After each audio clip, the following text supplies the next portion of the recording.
नमस्कार। स्वागत है आपका लाउड इंडिया टेलीविजन पर। लेकर आया हूं आपका अपना कार्यक्रम पॉलिटिकल यूवर्स अशोक पानकर। जो लड़ाई धर्मेंद्र प्रधान के इस्तीफे पे शुरू हुई थी, सरकार ने अपनी गलतियों से चलते इस लड़ाई को अब गृह मंत्री अमित शाह के दरवाजे तक पहुंचा दिया है।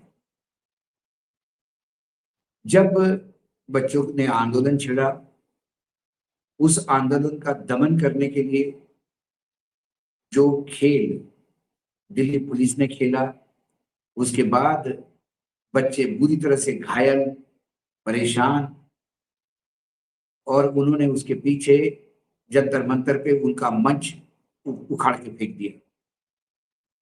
लेकिन ये बच्चे रिएक्ट हो गए। पहले जितने थे उसके दुगनी तादाद में बच्चे फिर जंतर मंतर पे आए और आकर उन्होंने अपना मंच फिर से बनाया और आंदोलन और तीव्र हो गया।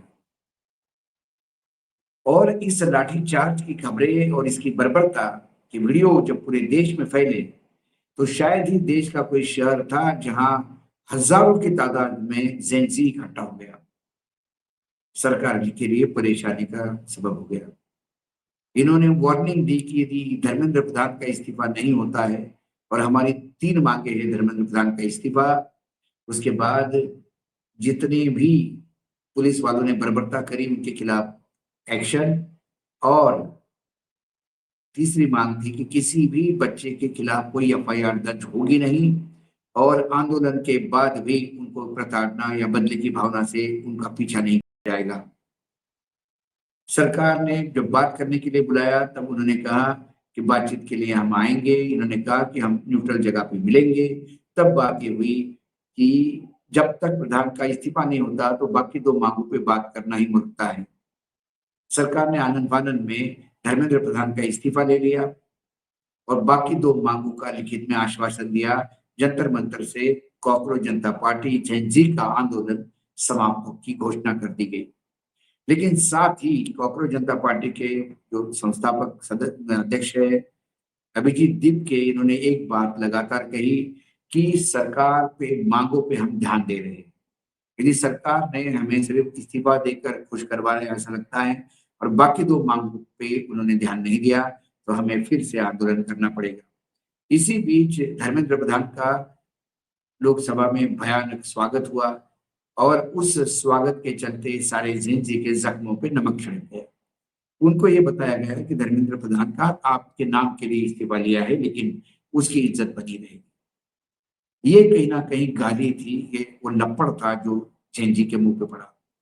और फिर कई प्रदेशों में जहां डबल इंजन की सरकार है भाजपा, बच्चों पे एफआईआर और बच्चों की प्रताड़ना शुरू हो गई।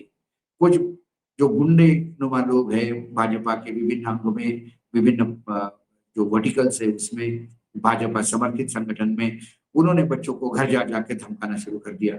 जब एक खबरें आने लगी तो फिर कमर कस ली कॉकरोच जनता पार्टी ने और उन्होंने एक बार फिर सरकार को वार्निंग दी कि आप तुरंत एफआईआर रद्द करें, प्रताड़ना बंद करें, नहीं तो हमें फिर आना पड़ेगा और इस बार बड़े निर्णय की लड़ाई लड़नी पड़ेगी।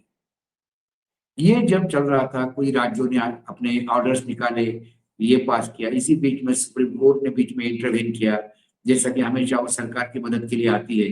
सुप्रीम कोर्ट ने कहा कि 18 साल के नीचे जो बच्चे हैं उनकी एफआईआर नहीं होनी चाहिए। 18 साल के ऊपर के बच्चों पे यदि पुरानी एफआईआर होगी तो ये एफआईआर बनी रहेगी, इसका कोई मतलब नहीं। जेनजी ने क्लियर कर दिया कि हमारी सरकार के साथ एग्रीमेंट हो गई, हम सुप्रीम कोर्ट से कोई लेना नहीं। सुप्रीम कोर्ट क्या कहता है ये सरकार जाने, लेकिन हमें तो वही चाहिए। और जब उसके लिए वो अड़े रहे तो उसको लेकर पार्लियामेंट का पहला दिन तो पहला वीक सप्ताह तो ऐसे ही खत्म हो गया। दूसरे सप्ताह में सरकार ने विपक्ष को चर्चा के लिए जगह देने की बात कही, तो लगातार विपक्ष कह रहा था हमको पुलिस द्वारा हुई बर्बरता से हमको डिस्कशन चाहिए। सरकार उस पर बात करने को तैयार नहीं थी। प्रधानमंत्री सदन में नहीं आते, गृह मंत्री सदन में आना बंद हो गया। ऐसे में जब बिल पे चर्चा हुई तो राहुल गांधी ने फिर बिल पे चर्चा करने के दौरान इसी बात का जिक्र किया कि बाहर बीजेपी के प्रवक्ता, सरकार के प्रवक्ता कहते हैं कि कोई गोली नहीं चली तो पिलेट गन कैसी चली, इलेक्ट्रिक के करंट कैसे दिए गए और सिवान में AK-47 कैसी चली। इन बातों का कोई जवाब नहीं था। प्रवक्ता जोर जोर से झूठ बोल रहे थे, देश को झूठ परोस रहे थे, गोदी मीडिया झूठ परोस रहा था, लेकिन बच्चों के जख्मों के वीडियोस ये सच्चाई बयां कर रहे थे। सुप्रीम कोर्ट ने भी कहा कि पिलेट गन चली है।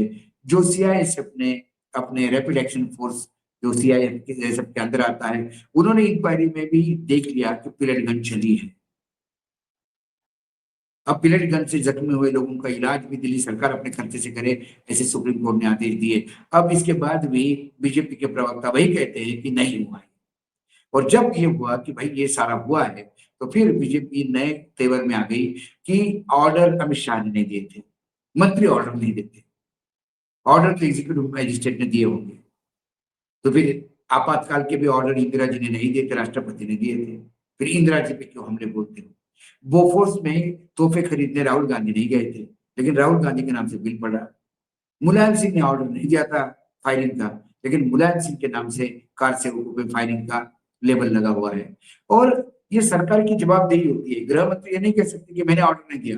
गृह मंत्री तो किसी का ऑर्डर नहीं देते, लेकिन रातों रात दिल्ली पुलिस कमिश्नर का तबादला, रातों रात दिल्ली कमिश्नर बने गए, नए जल्लाद लाए गए। उन्होंने बिल्कुल बच्चों के साथ जो जल्लाद मतलब डायर जैसा काम किया, वो अशोचनीय है। अब क्योंकि जवाबदेही गृह मंत्री की है, तो अब गृह मंत्री की इस्तीफे की मांग बढ़ रही है। लगातार सदन में गृह मंत्री इस्तीफा दो, यूथ कांग्रेस और एनएसयूआई और सारा विपक्ष गृह मंत्री का इस्तीफा मांग रहा है। और सीजेपी के जो संस्थापक अध्यक्ष है अभिजीत दीपके, इन्होंने अपने गृह नगर संभाजी नगर, जिसे पुराना औरंगाबाद है, महाराष्ट्र में मराठवाड़ा क्षेत्र का सबसे बड़ा शहर है, वहां पे उन्होंने मीडिया से बात करते हुए कहा कि हाँ, हम राहुल गांधी का समर्थन करते हैं इस मामले में कि पूरी जो बर्बरता की है पुलिस ने, ये की है दिल्ली पुलिस के षड्यंत्र के तहत। और दिल्ली पुलिस गृह मंत्री की जिम्मेदारी है, तो गृह मंत्री को जिम्मेदारी लेनी चाहिए और इस्तीफा देना चाहिए। उन्होंने किस्सा सुनाया जो हमारे महाराष्ट्र के रेवेन्यू मिनिस्टर बावनकुळे कह रहे थे कि उन्होंने करीब करीब 4 ट्रक वहां पत्थर ले गए, कॉकरोच जनता पार्टी, ये कैसा चल सकता है, ऐसी हिंसा नहीं होनी चाहिए। उनको भी अपना स्टेटमेंट सुधारना चाहिए, क्योंकि सही मायने में इन लोगों की वजह से ये वातावरण और बिगड़ गया। ट्रक एक ही आया था पत्थरों का, और वो ट्रक रात को बहुत हाई सिक्योरिटी जोन में लाके खड़ा कर दिया था। किसने खड़ा कर दिया था किसी को पता नहीं। कॉकरोच जनता पार्टी या जेनजी ने उसको पहले ही वीडियो रिलीज कर दिया थी कि पत्थर का ट्रक किसी ने लाके खड़ा कर दिया हमको बदनाम करने के लिए। कुछ टूटी फूटी गाड़ियां रास्ते में लाके खड़ी कर दी थी, उसका भी वीडियो जेनजी ने रिलीज कर दिया कि ये टूटी फूटी गाड़ी। फिर एक पत्रकार ने उस ट्रक के नंबर को लेके इन्वेस्टिगेट किया, तो बहुत ही सरप्राइजिंग बात सामने आई। वो जो ट्रक था पत्थर से भरा हुआ, वो एक पुलिस स्टेशन में जब्त किया हुआ ट्रक था।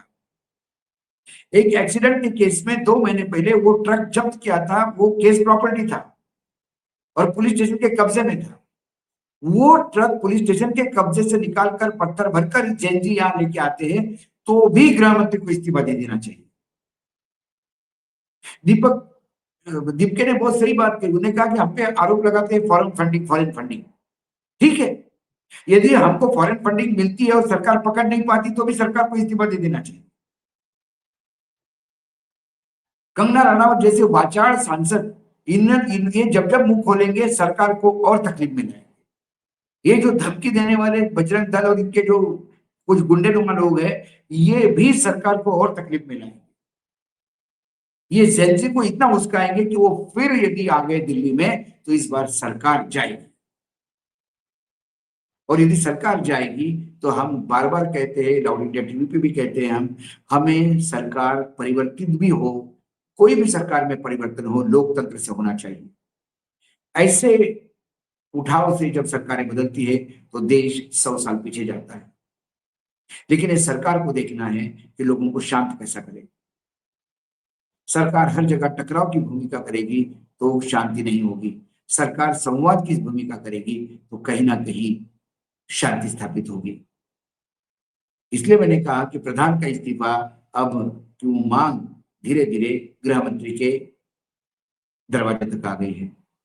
आज बहुत हाई लेवल मीटिंग हुई, जिसमें एनएसए से लेके रक्षा मंत्री से लेके बहुत सारे इंटेलिजेंस एजेंसीज के लोग थे। पता नहीं क्या मीटिंग थी, क्या ये जेंजी को सबक सिखाने की मीटिंग थी या फिर कोई और थी, ये तो सरकारी जाने। लेकिन आज इतना जरूर लगता है कि प्रेशर बना है अमित शाह के ऊपर। पॉलिटिकल यूनिवर्स में इतना ही। कल फिर आता हूँ किसी विषय के साथ, तब तक के लिए नमस्कार। देखते रहिएगा लाउड इंडिया टीवी।